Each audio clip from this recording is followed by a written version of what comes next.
అందరికీ నమస్కారం. ఉద్యోగులు, పెన్షనర్లు, కార్మికులు, ప్రభుత్వ, ప్రైవేట్ రంగంలో పనిచేసే ప్రతి ఉద్యోగులకు సంబంధించి ప్రతి అప్డేట్, ప్రతి సమస్య పట్ల సపోర్టివ్‌గా వీడియోస్ అయితే మన ఛానల్‌లో వస్తాయి.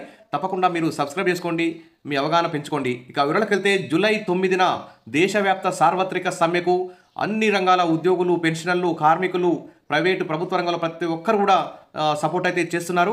మరి ఈ జూలై 9న జరిగే సార్వత్రిక సమ్మెను విజయవంతం చేయాలని చెప్పేసి పలు సంఘాలు, పలు పార్టీలైతే ఇక్కడ విజ్ఞప్తులైతే చేస్తున్నాయి. మరి కేంద్ర ప్రభుత్వాలు, రాష్ట్ర ప్రభుత్వాలు కూడా మరి బడా కార్పొరేట్ కంపెనీలకు లక్షల కోట్ల సబ్సిడీలు, లక్షల కోట్ల భూములు దారాదత్తం చేస్తున్నాయి. లక్షల కోట్లలో కంపెనీలు లాభాలైతే సాధించుకుంటున్నాయి. కానీ కనీస వేతనాలు అమలు చేయడంలో మాత్రం ఆ కంపెనీలు అయితే ముందుకు రావడం లేదు. కేంద్ర ప్రభుత్వం కూడా నిద్రపోతుందని చెప్పుకోవచ్చు.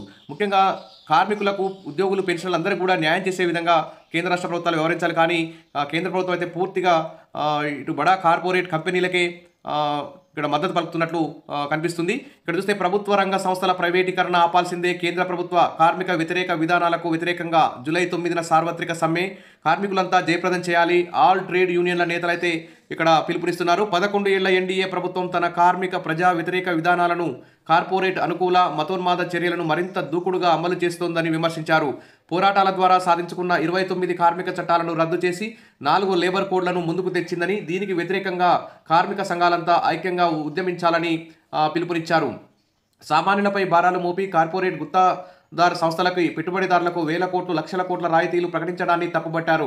ఉపాధి, నిరుద్యోగం, అధిక ధరలు, ఆకలి, అసమానతలు, ఆరోగ్య రక్షణ లాంటి ప్రాథమిక సమస్యలను మోడీ సర్కార్ విస్మరిస్తోందన్నారు. రాజ్యాంగం కల్పించిన ప్రాథమిక హక్కులను రక్షించుకునేందుకే కార్మిక వర్గం పోరాటానికి సన్నద్ధమైందని, జూలై 9న సమ్మె కోసం తలపెట్టిన కార్యాచరణను విజయవంతం చేయాలని ఇక్కడ పిలుపునిచ్చారు. ఇక చూస్తే సార్వత్రిక సమ్మెలో పాల్గొంటాం. జిహెచ్ఎంసీ కమిషనర్కు మరి జిహెచ్ఎంసీ పరిధిలో పనిచేసే కాంట్రాక్ట్ కార్మికులంతా కూడా సమ్మె నోటీస్ అయితే అందజేయడం జరిగింది.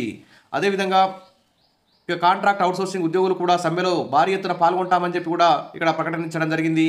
ఇక సమ్మె నోటీస్ ఇచ్చిన జేఏసీ దేశవ్యాప్త సమ్మెలో భాగంగా రాష్ట్ర ప్రభుత్వ శాఖలు, సంస్థలు, యూనివర్సిటీలో పనిచేస్తున్న కాంట్రాక్ట్ అవుట్సోర్సింగ్, ఆప్కాస్ ఏజెన్సీల అవుట్సోర్సింగ్ ఉద్యోగులు జూలై 9న సమ్మె నిర్వహిస్తున్నట్టు అమరావతి నుంచి కూడా ఇక్కడ JAC of state government contract outsourcing teachers అందరూ కూడా పిలుపునివ్వడం జరిగింది. అదేవిధంగా ఇక్కడ ప్రధాన డిమాండ్ చూస్తే 4 లేబర్ కోడ్లను రద్దు చేయాలి. రద్దు చేసిన 42 కార్మిక చట్టాలను పునరుద్ధరించాలి. విశాఖ స్టీల్ ప్లాంట్తో సహా అన్ని ప్రభుత్వ రంగ సంస్థల ప్రైవేటీకరణ ఆపాలి.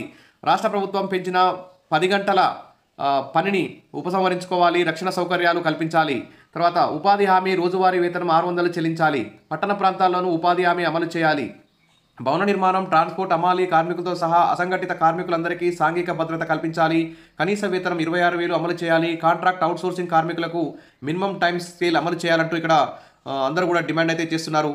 ఇంకో పక్క చూస్తే ఇక ఏపీ నుంచి ఆర్టీసీ ఉద్యోగుల సమస్యలపై కూడా పోరుబాట చేస్తున్నారు. 4-5 తేదీల్లో రాష్ట్ర వ్యాప్త ధర్నాలు కూడా చేస్తామని చెప్పి చెప్పారు. ఇక ఈ విధంగా పలు సమస్యలు అయితే ఉద్యోగులు, పెన్షనర్లు, కార్మికులు, ప్రైవేటు, ప్రభుత్వ రంగ సంస్థల్లో పనిచేసే వారికి అయితే ఉన్నాయి. అసంఘటిత కార్మికులు కూడా అనేక సమస్యలు ఎదుర్కొంటున్నారు. కాబట్టి కనీస వేతనం 26,000, రోజువారీ కూలి కూడా పెంచాలని చెప్పేసి ఉద్దేశంతో మరి లేబర్ కోడ్లను రద్దు చేసేదాకా ఉద్యమం ఆగదని ఇక్కడ కార్మిక సంఘాలు అయితే పిలుపునిస్తున్నాయి. మొత్తానికైతే జూలై 9న సార్వత్రిక సమ్మె విజయవంతం చేయడానికి అందరూ కూడా సన్నద్ధమవుతున్నారు. మరి కేంద్ర ప్రభుత్వం మరి దీని మీద ఈ సమ్మె చేయకముందే ఒక కీలక నిర్ణయం, సానుకూల నిర్ణయం ప్రకటిస్తే బాగుంటుందని అందరూ కూడా భావిస్తున్నారు. ఇక మీకు అందరికీ కూడా గుడ్ న్యూస్ వస్తుందని చెప్పి ఆశిద్దాం. Wish all the best. మరిన్ని అప్డేట్స్ కోసం మన ఛానల్ని ఫాలో అవుతుండండి. వీడియోస్ అయితే లైక్ చేయండి. Thank you.